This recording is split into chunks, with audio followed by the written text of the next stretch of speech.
Gracia y paz. Así se titula el mensaje del día de hoy. Y lo primero que nos viene a la mente cuando leemos esto es preguntarnos por qué Pablo usa estas dos palabras.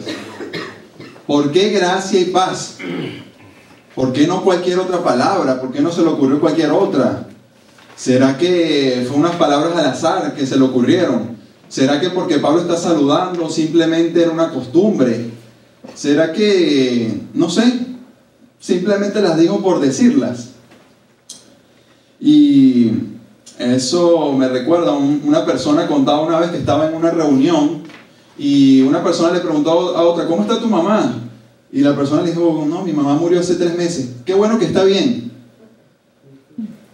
Porque esa persona preguntó sin sentido, sus palabras no tenían ningún sentido, realmente esa pregunta no estaba buscando hallar una respuesta, simplemente las dijo por decirlas, ¿verdad? Como una costumbre.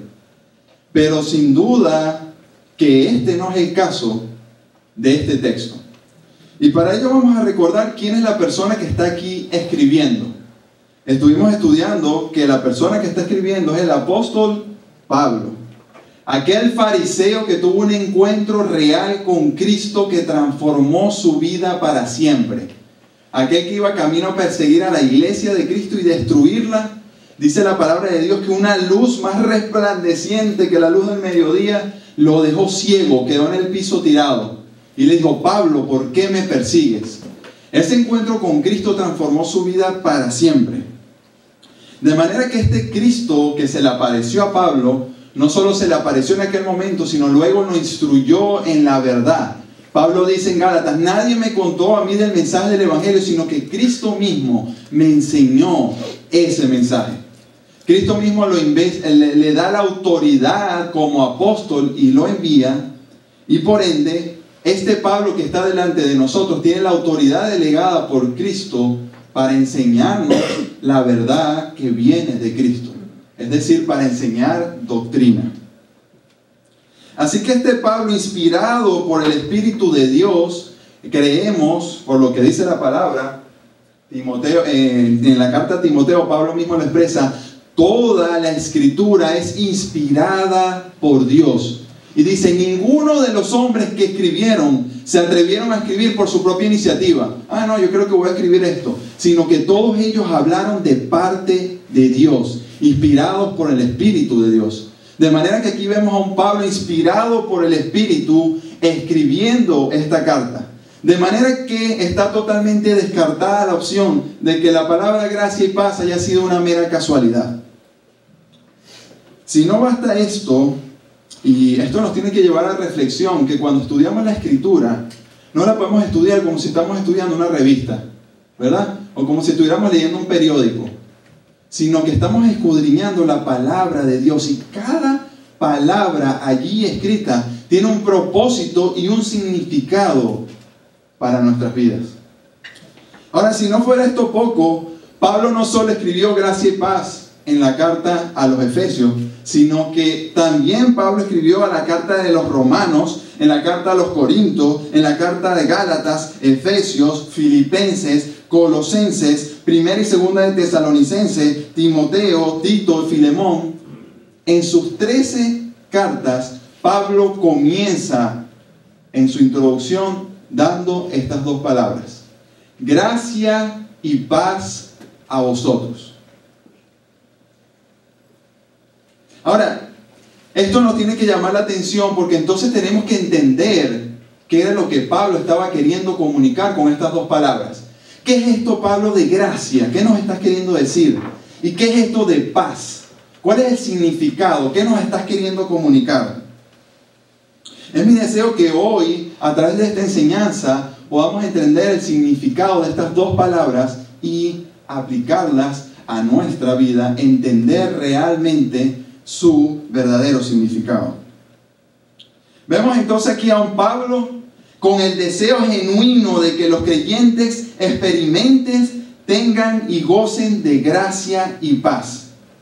Y algo importante a destacar es que esta gracia y esta paz no la puede ofrecer el mundo. Es una gracia y paz que, como el mismo verso dice, solo Dios puede ofrecer a la vida de una persona.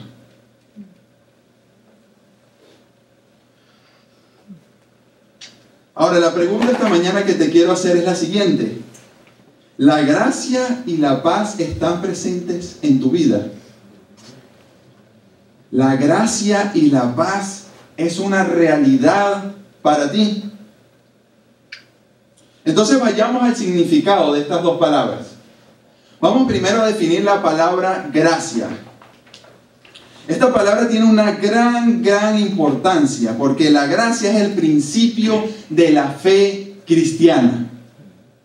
La gracia es el cimiento del cristianismo, es el inicio del cristianismo. Es el fundamento de toda la vida y de toda la creencia del cristianismo. Entonces, esta palabra gracia tiene en esencia el significado de un favor inmerecido. Gracia es un favor inmerecido. Es decir, algo que no tenemos ningún tipo de derecho de obtenerlo.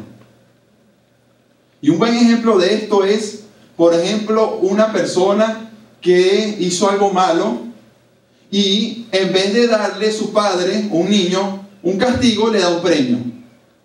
Por ejemplo, no solo no es darle lo que no merece la persona, que eso sería misericordia, pero la gracia va más allá, que es darle a alguien algo que no merece, un favor inmerecido. Esta es la primera palabra que nos presenta el apóstol Pablo, gracia. Luego vamos a la segunda palabra, paz.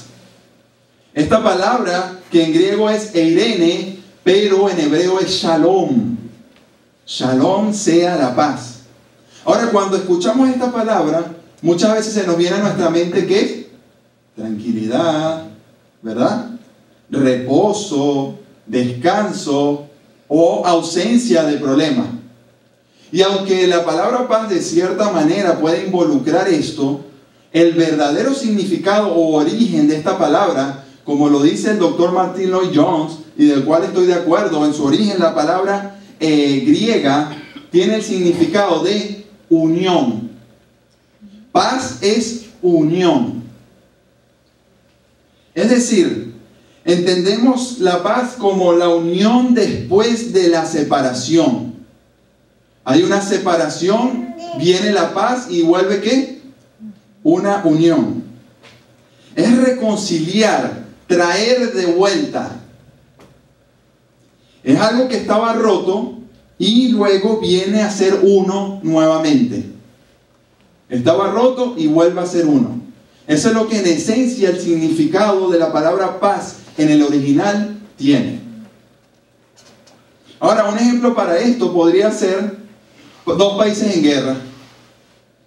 Nosotros los venezolanos, aunque no estamos directamente en guerra con Estados Unidos, hemos roto relaciones. En Venezuela ya no hay embajada, no se puede hacer ningún tipo de trámite, hay que ir a Colombia, a Panamá, porque ya en Venezuela no hay embajada. Cortan relaciones, ya no hay embajadores, ya no hay ningún tipo de cooperación entre los dos países y ningún tipo de representante entre ellos. Ahora, ¿qué pasa cuando dos naciones hacen un acuerdo de paz nuevamente, luego que hay una guerra? Bueno, lo primero que pasa es que esas dos naciones vuelven los representantes de cada nación a los diferentes países. Un representante de Venezuela vuelve a Estados Unidos y de Estados Unidos a Venezuela. Luego vuelve a haber cooperación. Luego vuelve a haber una unión. Ahora que hemos entendido estas dos palabras, gracia y paz, nos debe surgir otra pregunta, ¿verdad? ¿Por qué Pablo está deseando estas dos cosas a estos creyentes? ¿Por qué se lo está deseando? Si todo está bien, ¿verdad? Si realmente no hay ningún conflicto, si estamos en paz, ¿por qué Pablo le está deseando esto a los creyentes? Gracia y paz. Favor inmerecido y unión o reconciliación. ¿Reconciliación de qué? ¿Favor inmerecido de qué? Es muy importante, hermanos, que hoy entendamos esto. Este es el fundamento de todo lo que está escrito en este libro. Estas dos palabras enmarcan todo lo que Pablo va a desarrollar a lo largo de toda la carta, empezando con la gracia y seguida a la paz. Entonces, ¿por qué necesitamos gracia y paz? Lo primero que vamos a determinar es que al Pablo desearnos estas dos cosas, nos está hablando de la realidad del hombre. ¿Por qué el hombre necesita gracia y paz? Pablo, al desear esto, en primer lugar le está diciendo al hombre, tu condición es la siguiente. Y lo vemos claramente en el libro de Efesios, en el capítulo 2. Vamos a ir al capítulo 2 para que lo veamos.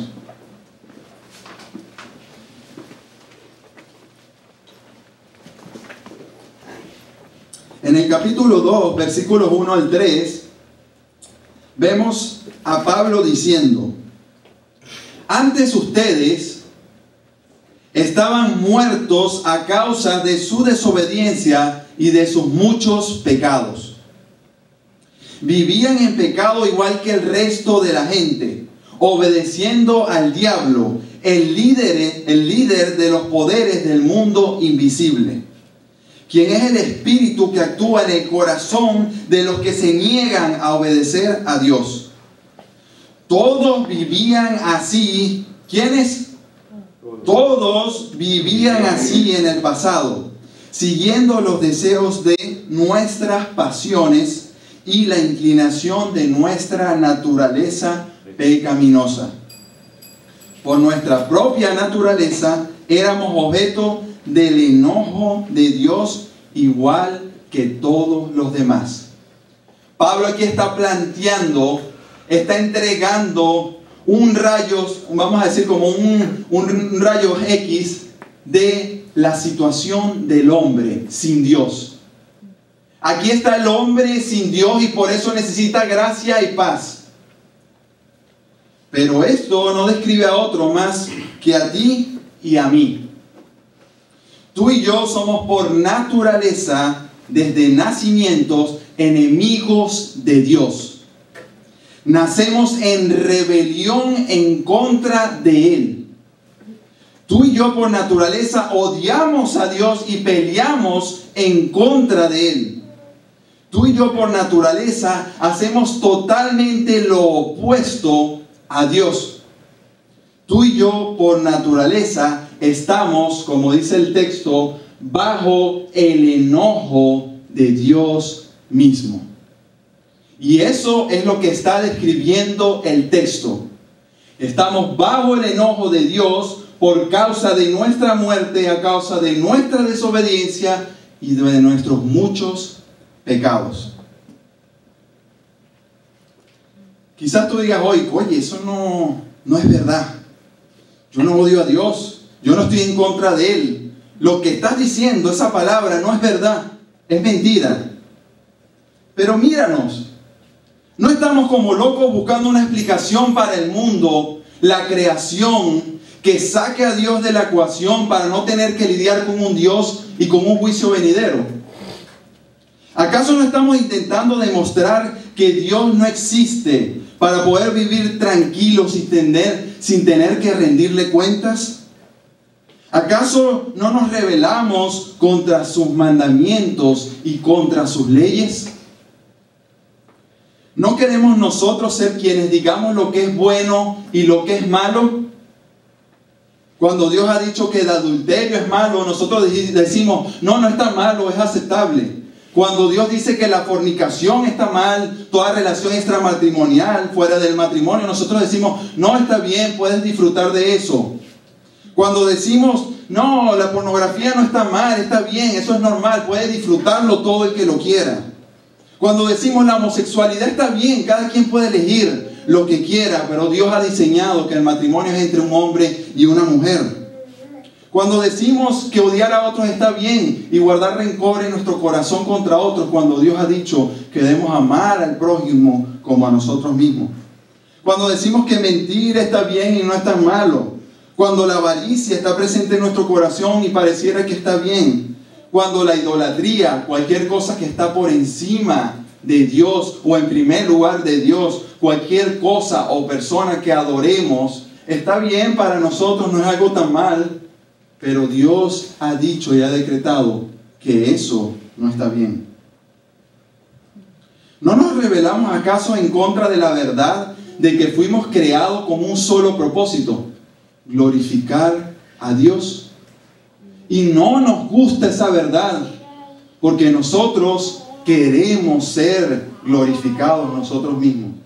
Vivimos para nosotros, la vida se trata de nosotros, pero Dios, el creador, el diseñador, nos creó con un propósito: glorificar su nombre. Pero no nos gusta eso, nos rebelamos en contra de ese plan. Esta es mi vida, yo soy el capitán de mi propio barco. Yo hago con mi vida lo que yo quiero. No estamos llenos de envidias, de celo, de hipocresía. Basta que una persona le vaya bien, una persona tenga un logro para que empieces a sentir algo en tu corazón allí. No estamos en contra de toda autoridad. Hijos en contra de sus padres, no se someten a la autoridad de su padre por naturaleza, en contra de ellos. Mujeres en contra de su esposo, la autoridad que Dios le ha dado a los esposos como cabeza de hogar para guiar su hogar, la esposa se rebela en contra de esa autoridad y quiere dominar esa autoridad. Ciudadanos en contra de sus gobernantes y sus autoridades, empleados en contra de sus jefes. Finalmente, el hombre en contra de Dios. Esto lo que resume es la realidad de que nuestra naturaleza como hombres humana está en rebelión en contra de nuestro Creador. Por naturaleza, desde la caída de Adán, todos hemos heredado esa maldición del pecado y nacemos en rebelión contra nuestro Creador. De manera, hermanos, que estamos en enemistad contra Él. Estamos bajo su enojo a causa de nuestras desobediencias, de nuestras pasiones y de nuestros muchos pecados. Ahora, por causa de esta relación rota, el hombre vive sin paz. El hombre no halla paz en su interior. Este hombre no halla paz consigo mismo. Este hombre vive en un eterno conflicto interior y no entiende por qué. Está en un eterno conflicto, no halla la paz interior y no sabe por qué. No entiende qué es lo que está ocurriendo. El hombre quiere hacer lo que él quiere, pero hay algo internamente que le dice que no está bien. El hombre quiere vivir sin Dios, quiere hacer las cosas a su manera, quiere sacar a Dios de la ecuación, pero Dios le ha dado una conciencia al hombre que no lo deja en paz, que no lo deja vivir tranquilamente. Él quiere olvidar a Dios, él quiere sacar a Dios, quiere vivir a su manera, pero internamente no haya paz, porque no encuentra vivir felizmente así. Y nosotros sabemos por qué pasa esto. Nosotros sabemos por qué el hombre vive sin paz. El hombre vive sin paz porque Dios diseñó en su diseño perfecto. El hombre fue creado para tener primeramente paz para con Dios, buena relación con Dios y de esa manera entonces encontrar paz para consigo. Si no estamos en buena relación con Dios, jamás será posible encontrar paz en nuestro interior. Y así fue como Dios lo diseñó. Vemos a Adán y a Eva en el comienzo. Dice la palabra que los creó, los puso en el jardín del Edén y dice que Él caminaba junto a ellos en una relación de amor perfecta, en unidad perfecta. El hombre junto a Dios en una relación perfecta. ¿Qué pasa cuando vino el pecado? Cuando llegó el pecado a la humanidad, el hombre fue separado de su Creador Ya no había una relación perfecta con Él. Y el hombre se encontró en una situación de falta de paz con Dios, consigo mismo y con los demás. Está en conflicto con Dios, consigo mismo y con demás, porque los demás también están igual que él, buscando ser sus propios dioses, buscando ser los dueños de su vida, buscando vivir a su manera. Es por eso que el apóstol Pablo aquí está hablando de paz. El hombre necesita paz y el mundo no puede ofrecerle eso al hombre. Finalmente, el hombre entonces merece el castigo de Dios por su desobediencia y por su rebelión en contra de aquel que le dio la vida. La palabra de Dios habla muy claro de que el hombre debe morir una sola vez y luego vendrá el juicio. Y es aquí, hermanos, cuando entra el mensaje del Evangelio.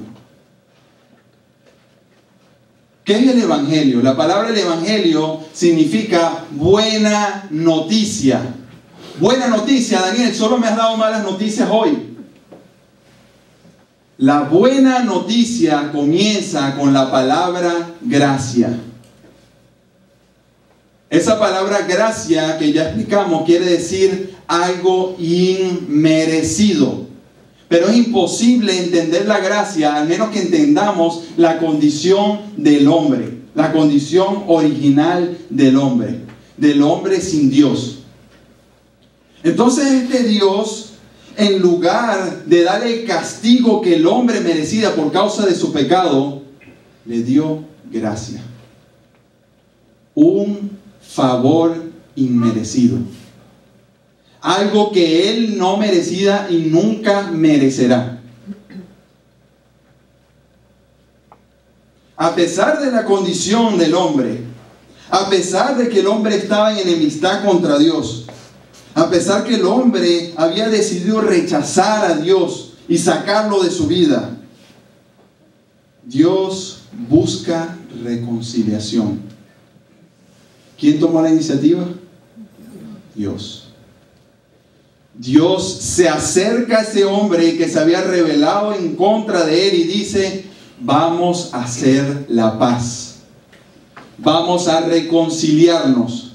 Tú que estás en contra de mí, vamos a hacer la paz de nuevo. Espérate un momento, Daniel. ¿Me estás queriendo decir que este Dios eterno, todopoderoso, se acercó a nosotros simples humanos para reconciliarse con nosotros? Sí, exactamente eso es lo que te estoy queriendo decir. ¿Cómo hizo esto Dios? ¿Cómo hizo la paz con nosotros? ¿Cómo nos reconcilió? Este Dios eterno, el Padre eterno, decidió entregar a su único Hijo, a su Hijo unigénito. La palabra de Dios dice que estuvo en relación perfecta con Él desde la eternidad pasada. Nunca hubo comienzo, nunca hubo fin. Siempre estuvieron en relación perfecta, Padre e Hijo. Y el Padre decidió entregar a su Hijo a sus enemigos para restaurar esa relación. A ver, ¿quiénes aquí son padres? Me pregunto, ¿quiénes de ustedes estarían dispuestos a entregar a su hijo por una persona muy buena? Estoy seguro que ninguno de ustedes se atrevería a entregar a su hijo por una persona muy buena. Ahora, ¿estarían dispuestos a entregarlos por sus enemigos? Por restaurar a sus enemigos, su relación con sus enemigos. Vamos a ver qué nos dice la palabra de Dios al respecto.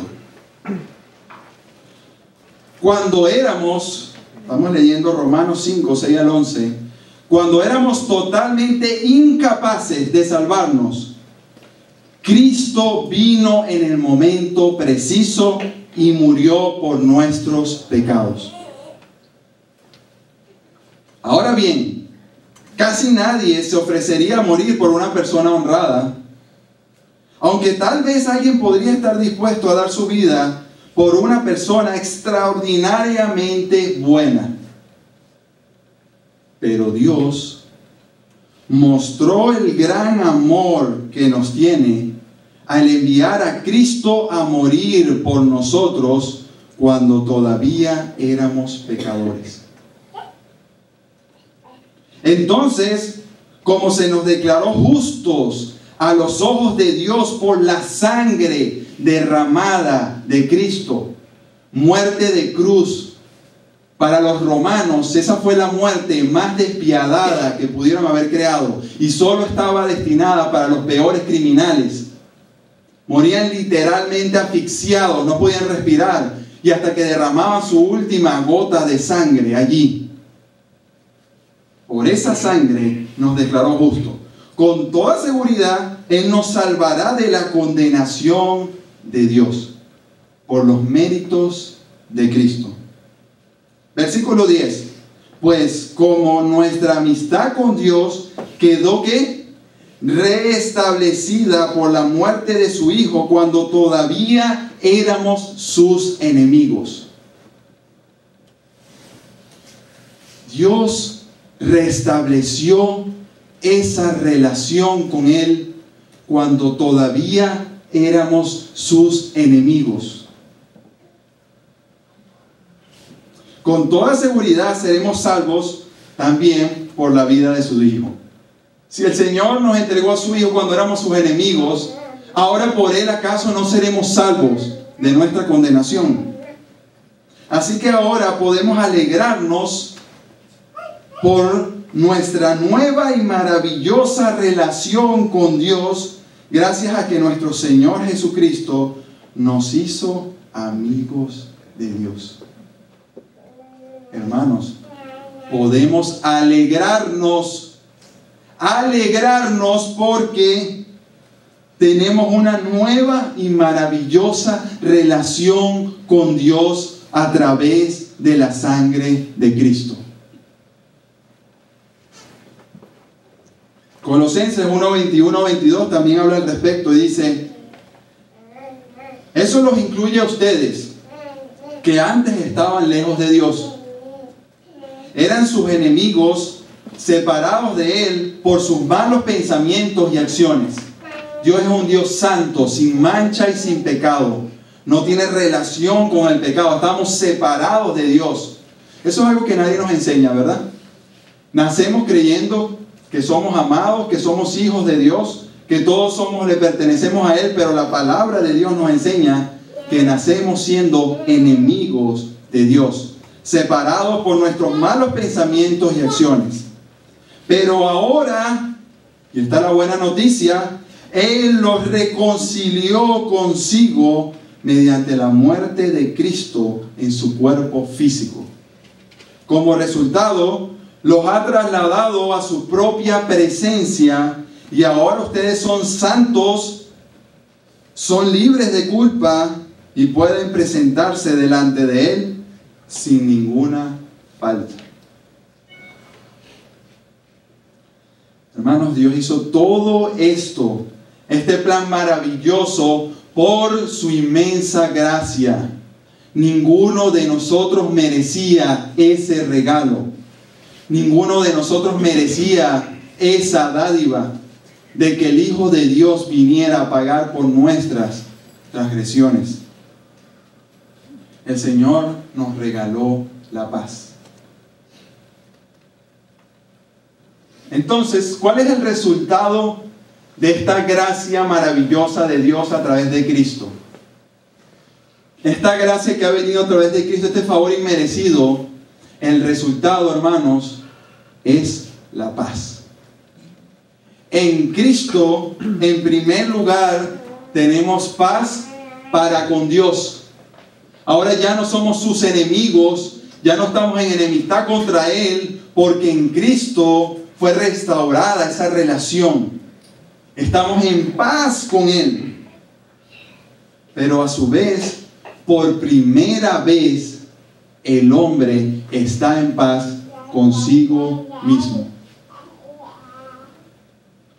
Usted ve las personas y se da cuenta que no están en paz consigo mismos. Están cargados de culpa, están cargados de rencor, están cargados de sentimientos, están cargados de sentirse culpables, están cargados de miedo, de temor. En Cristo, Dios ofrece al hombre por primera vez que encuentre paz consigo mismo al saber que ha sido perdonado de sus pecados. Que ese juicio que Dios va a llevar a cabo el día final, ese hombre está en paz de saber que Cristo pagó por sus transgresiones y él ha sido perdonado. Encuentra la paz consigo mismo. Además se encuentra amado por Dios. Se encuentra con un propósito en él. Se encuentra como hijo de él. Pero no solo eso, sino que también el hombre encuentra paz para con otros. Esta gracia infinita que nos dice, tú no merecías ser perdonado, pero Cristo pagó por ti y te perdonó, aplica exactamente para nuestras relaciones con otros. La palabra de Dios dice, perdona nuestras transgresiones como nosotros perdonamos a los que nos han transgredido a nosotros. Esta gracia de Dios nos permite restaurar nuestras relaciones rotas con otros.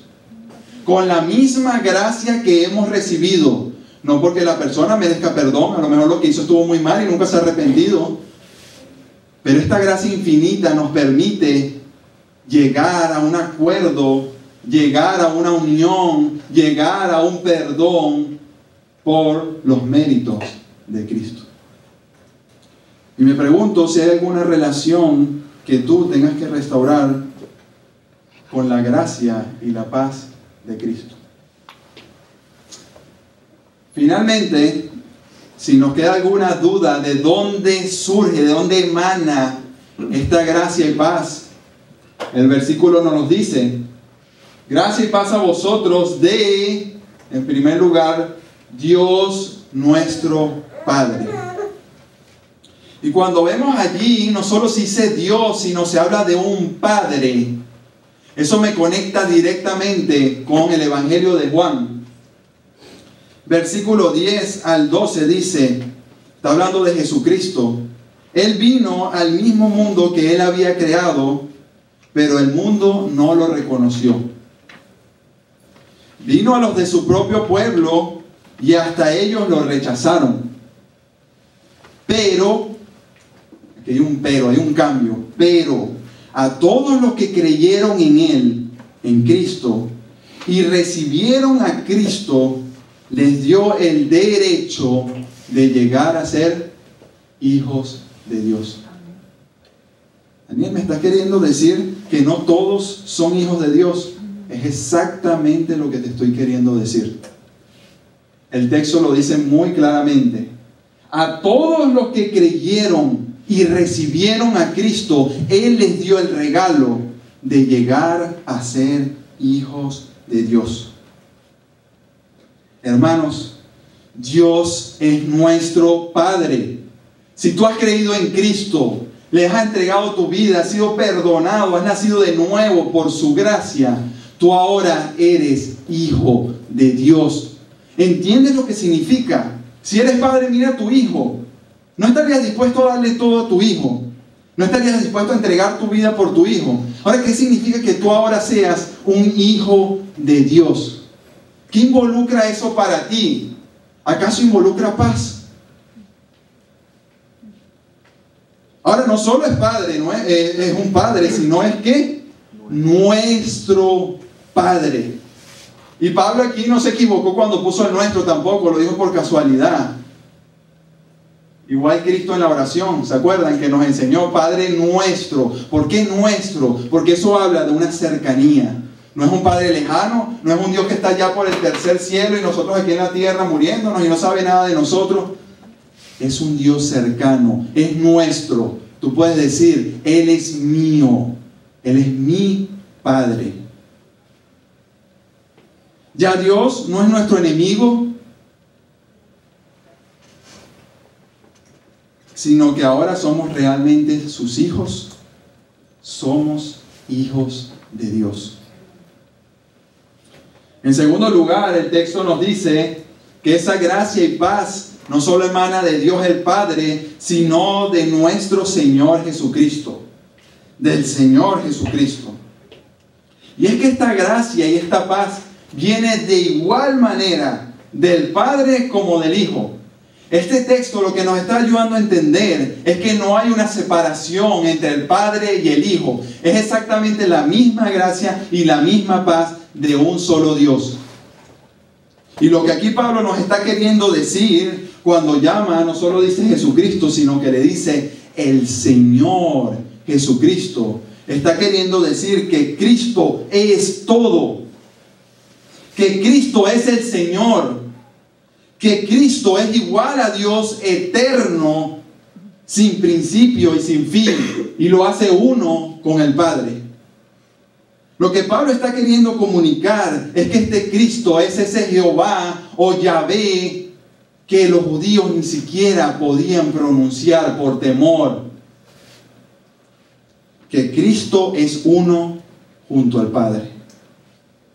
Pero este Cristo, además, cuando hablamos de gracia y paz, nos preguntamos, ¿y cómo Cristo nos dio o nos da esa gracia y paz? Y nos habla también de eso que cantamos en la mañana, de ese Cristo encarnado. Ese Dios eterno se hizo hombre, 100% Dios y 100% hombre, para darnos gracia y paz. Siendo Dios eterno junto al Padre, se hizo hombre de carne y hueso, la deidad hecha carne, hecha hombre, para brindarnos perdón y morir en nuestro lugar. ¿Acaso Dios puede morir?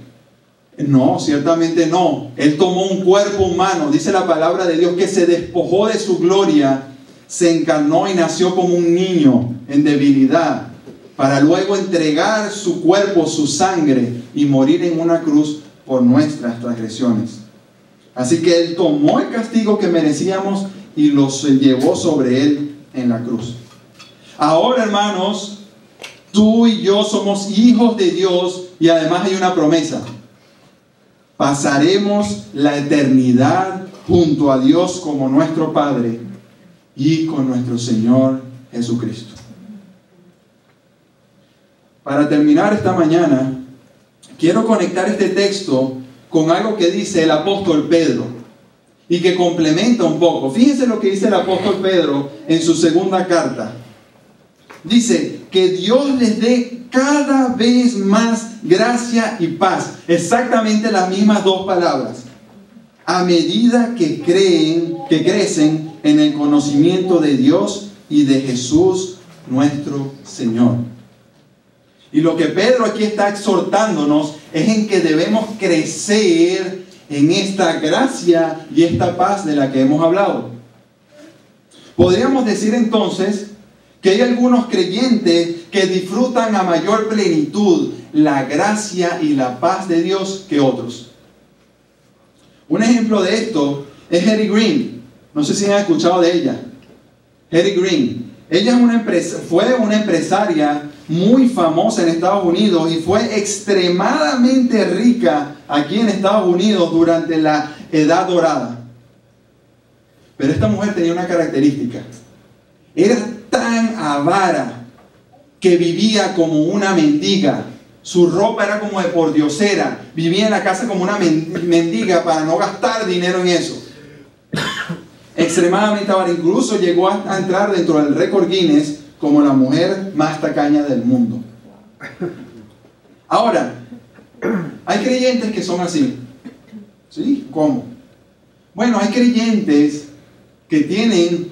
hay creyentes que no viven conforme a su llamado.